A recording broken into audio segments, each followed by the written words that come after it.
Are you or someone you know looking to buy or sell a home? When you use a HomeGain Realtor to buy or sell a home, you can get $150. Visit homegain.com and click on the Promo 150 banner at the top of the page to get started. Compare HomeGain Realtors and choose your favorite. Complete your home purchase or sale transaction with a HomeGain Realtor, and HomeGain will pay you $150. Get started today by going to homegain.com. Welcome back, everybody, to Real Estate 360 Live. I'm your host, Ryan Sloper. Quick reminder, the Real Estate 360 is designed to build the Washington, D.C. Metro's housing and credit markets one house at a time.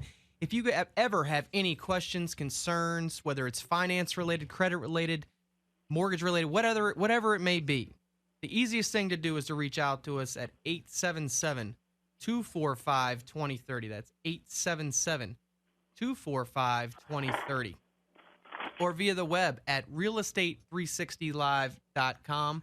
That's realestate360live.com. On there, you can quick ask a question, and I'd be glad to get back to you by the close of business. Before we went to break, we were going over the interview between Henry Blodgett and Robert Shiller. And the next question that Blodgett had asked was, where are house prices relative to long-term historical trends? I've tracked a lot of measures, and it looks to me like we're finally starting to close in on fair value, but it's not as though we've crashed way below fair value. Schiller responded, it depends what you mean by fair value. If you take account of the very low interest rates, you might think that housing prices should be higher than historically. But then on the other hand, that model hasn't worked very well historically. That would be like the Fed model applied to housing, but it doesn't seem to fit. But I think construction cost models say that housing should track the cost of construction. It doesn't depend on interest rates, doesn't depend on the economy. That's a model. I'm not saying it's the only model. Now, that's quite interesting, Louis, because it seems he's more tracking a lot of the language that he uses in a lot of his interview is tied to construction and permits, and the pace of those is how he's gauging how the housing market's doing. What are your thoughts on that? Well, he's counting on the cost of construction, but he's not factoring in the price of the land. Right. And if you and I have been talking about inflation going up in the coming years, well, then you're going to get home prices will go up as well. Absolutely.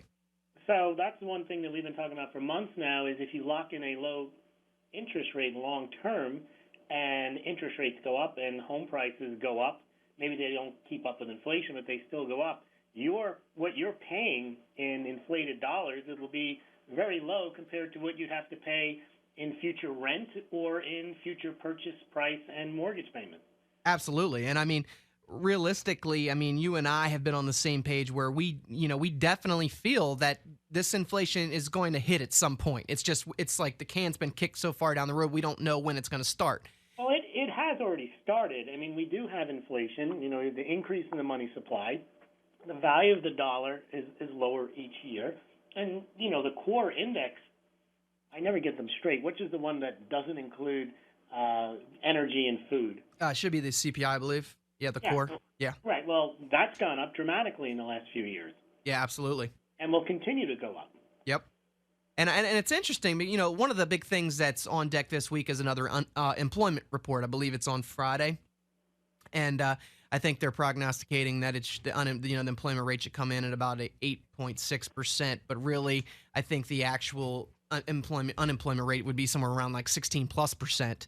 They're not counting all the people that have stopped looking for jobs at this point. And I think that, employment is a huge, huge issue when you're looking at who is eligible to buy a home and who is eligible to rent, right?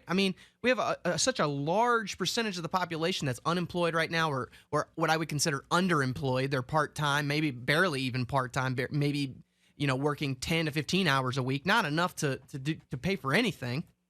So you're taking a large portion of the people that are eligible out there to buy and or rent homes completely out of the equation.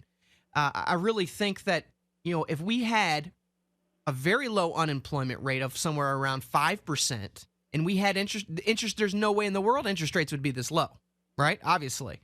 No, it's being manipulated by the Federal Reserve.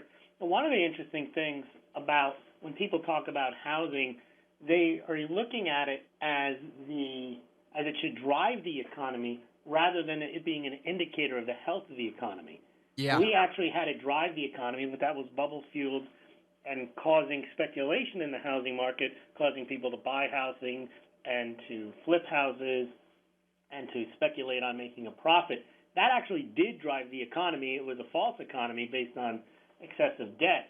But I think people are still looking back and saying the economy won't recover until the housing market recovers. And I think that's a misnomer. I think the housing market will recover when the economy recovers and employment increases. Absolutely. I 100% agree with you. I mean, that is, to me, the major thing. And that in itself, in a nutshell, Louis, is why I think, we have the D.C. metro area that is doing so well. Is because housing isn't driving the D.C. market. Government contracts and government spending and government employment are driving the economy, which is driving the housing market. Exactly, which we've been discussing for a while now. Is the government contractors, the amount of jobs that are available, the people that are moving from out of state in here for the actual job aspect of that. That's the main driving force for them moving here, is because of the jobs. It's not because of the housing prices. Now, the problem is, on a national level, that is not a sustainable model. That would mean that the government would have to continue spending into oblivion, into debt, to hire people and to give out government contracts so people can make money and then buy houses. Absolutely. I guess you have a unique situation in the D.C. metro area, which really isn't exportable to the rest of the country. The free economy needs to get on its legs so that it can support employment in the housing market. Yeah, and you and I even discussed, though, I mean, even though there's all these government contracts, there's nothing that's saying that the level of contracts that are out there, that's even sustainable. I mean, at some point, we have to cut the budget, right? It's going to get cut from somewhere. So, well, one would think, but again, as we spoke about last week, even the presidential debates, no one's really talking about cutting spending. Those are not the questions that they ask. And the only candidate who's really talking about spending cuts is Ron Paul with his plan to cut $1 trillion in the first year. But that's not even talked about. The only place you'll see that is if you look on YouTube and look for his big dog ad. Otherwise, you don't hear about that either. Yeah, you bring up a good point, Louis, and it kind of bothers me because it's like, the things that are important, a lot of the things that Ron Paul does discuss, the media gives no play at all. None. They don't. The stuff that's really important to our country and getting it back on track is really irrelevant when it comes to the media and what they're reporting. Well, you look at what Obama spoke about in not the debates, but in the State of the Union. He didn't talk about cutting spending. No. He talked about more government programs and basically trying to bail out homeowners so that the banks, in a sense, they'd have to pay the money. Well, if they have to pay more money than they have, then you're looking at another bank bailout. Absolutely. And it was interesting because in that the Fed meeting last week, it was like Bernanke was actually tipping his hat that they plan on doing more stimulus. So to me, they have to do more stimulus because they can't allow. Well, I'm sorry, that's a separate issue. Keeping interest rates low is what they have to do. Right. So they need to inflate their way out of the debt. Yep. But spending more money, you would think, they've already dug the hole deep enough where they have to inflate their way out and print money. You wouldn't think they'd keep throwing more stimulus on the fire, but I suppose it's if you're not going to pay your credit card bill and you've racked up $50,000, what's another $50,000? Yeah, and I guess, I mean, it's like the greatest Ponzi scheme on earth to some point. But how, I guess it's when do actual investors in other countries actually stop buying altogether our treasuries? You know what I mean?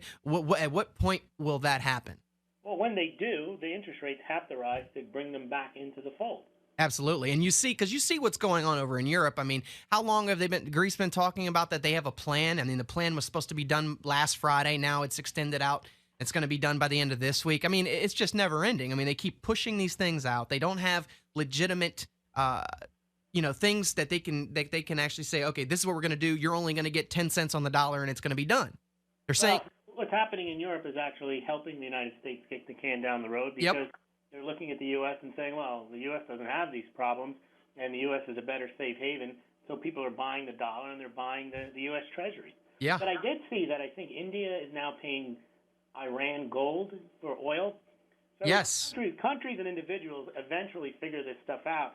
And just because it's inevitable that the dollar is really going to have a decline and people aren't going to buy the treasuries and have the same appetite for them doesn't mean it's inevitable. We've been talking about this for almost 2 years now. Right. Yep. You're listening to Real Estate 360 Live. I'm your host, joined by my guest, Louis Cammarosano, the general manager of HomeGain. Isn't it interesting, too? I believe, isn't it like the state of Utah that actually is recognizing gold as legal tender? Is it Utah? Yeah, they passed that, I think, late last year, and you didn't hear much about it in the media. And I think there's about 8 or 9 other states that are looking to do the same. Yeah, and it's interesting that I think that we're going to start seeing a lot more and more countries that are actually going to take silver and gold as as the actual payment for goods Well, and if you services. think about it, the concept of competing currencies makes sense. You have competition in all products, but there's a monopoly on money, and it's kind of a pun, but the monopoly money that the Fed prints up, they have absolute discretion as to how much money there's going to be in circulation. Right. And there's nothing that competes with it. So the dollar is the reserve currency by fiat, and you really don't have another option in which you can't really conduct transactions in the United States or in international markets without having dollars. Right. And are forced to use a currency where they undermine the value of it by printing more of it. So you're forced to hold dollars and to use them to transact business. Now, if you didn't have that, you'd have competing currencies and you'd have competition. Yeah, absolutely. It's interesting because, this is one of the topics that we don't hear at all. By the way, if you had competition with one was sound and the other wasn't, which one do you think would win? The sound money, a gold-backed currency or just gold or silver, always pushes out the bad currency or the fiat currency. Yeah, absolutely. Absolutely. That's why they don't want it to happen. Yep. Yeah, I mean, and I've said this numerous times, there's never been one fiat currency in the history of man that's ever not become extinct at some point. So, and that's why gold and silver have never been not worth anything. Exactly. And we're moving in that direction. It just is like, what's the timeline? Is it 2 years, 5 years, 10 years, 20 years? Nobody really knows. But I do think that it's interesting that all these presidential debates, we're not hearing anything about that. We're not hearing anything about, the debt situation, how we're going to cut spending, what the state of our currency is, things that are actually really important. And for future forecasting of where we're headed, since we're not talking about that gives me more of a bleak outlook on our overall economy. It was interesting in the Washington Post, there was actually an article on how so many people are angry about income inequality. And these are the things that Obama is mainly focusing on, more of the, disparity between the rich and the poor. And that this seems to be more of the driving points with whom he's speaking to, obviously trying to capture votes on a lot from the poor. And it's interesting because this article was kind of actually breaking down that there were some statistics that were showing that the rich in America are not monolithic. And this actual article was written by James Q. Wilson in the Washington Post. He says a study by Thomas Garrett, economist at the Federal Reserve Bank of St. Louis, found that less than half of the people in the top 1% in 1996 were still there in 2005. And there was another actual study by the economist at the Federal Reserve Bank of Minneapolis that found that nearly half of the families in the lowest fifth of income earners in 2001 had moved up within 6 years. And over the same period, more than a third of those in the highest fifth of income earners had moved down. So, it's interesting that everyone wants to blame that, the actual, I think, rich are getting richer. But I think, with all these entitlements and everything that's giving out there, it's not making people more productive.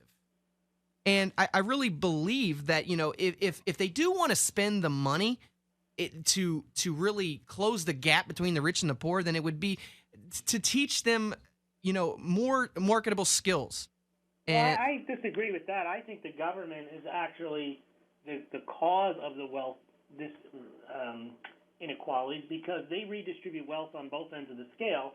When they do bailouts or they do subsidies to certain industries, they create a wealthy class who doesn't necessarily have to work for it. And then when they hand out welfare and other programs, they generally hand those out to the poor. And then middle classes doesn't really get the same assistance from the government. So the rich that become rich as a result of government largesse, I can understand why people are angry with them. But those that create products that people are free to buy or not buy and become rich as a result of more people buying them than not, right. And they do it without government assistance, they actually create jobs and should be praised. But most of the time, Louis, in the beginning, the rich don't become rich because the government gave them some sort of assistance. They typically become rich because they have a great product or service that they market themselves that they then grow. It's typically later when the companies become established, then all of a sudden they feel like their hand gets out. Well, look at GE or look at Solyndra, companies where they force you to buy certain light bulbs. Yeah. That's a result. You get rich and then you can make the light bulbs in China. You get rich because you now have a monopoly on light bulbs because the government has granted that to you through political favors. And the same with companies that get subsidies. You become rich as a result, or you stay rich because of regulations the government puts in place to protect your positions or patents or so on. But then the company that's trying harder can't enter banking because of the regulations are too onerous, or can't enter or can't get patents because they can't afford them for certain drugs, while the large companies are protected either by government subsidy or onerous regulations that impact everybody, but only the large companies can afford to pay. So the government does help create and keep the wealthy entrenched, and then they also keep the poor entrenched by offering them subsistence-style programs like food stamps and welfare. Absolutely. But the middle class doesn't get those types of government pay. So if the government stepped back, the inequalities would kind of melt away, because the companies that are receiving government subsidies and bailouts, if they went away, they'd have to compete. They'd have to lower their prices, and maybe they wouldn't remain entrenched at the top. Sure. And you'd have real competition, and you'd have people moving up, and you'd have some of these people that work at the subsidized or bailout companies moving down. Yeah, absolutely. I mean, I do agree on that front. When we come back, we're going to finish up the rest of that interview with Robert Shiller from the Case-Shiller Index. And also, we're going to have our segment on the credit fix. How can credit inquiries affect you and your loan transaction? Don't let it ruin yours when we come back.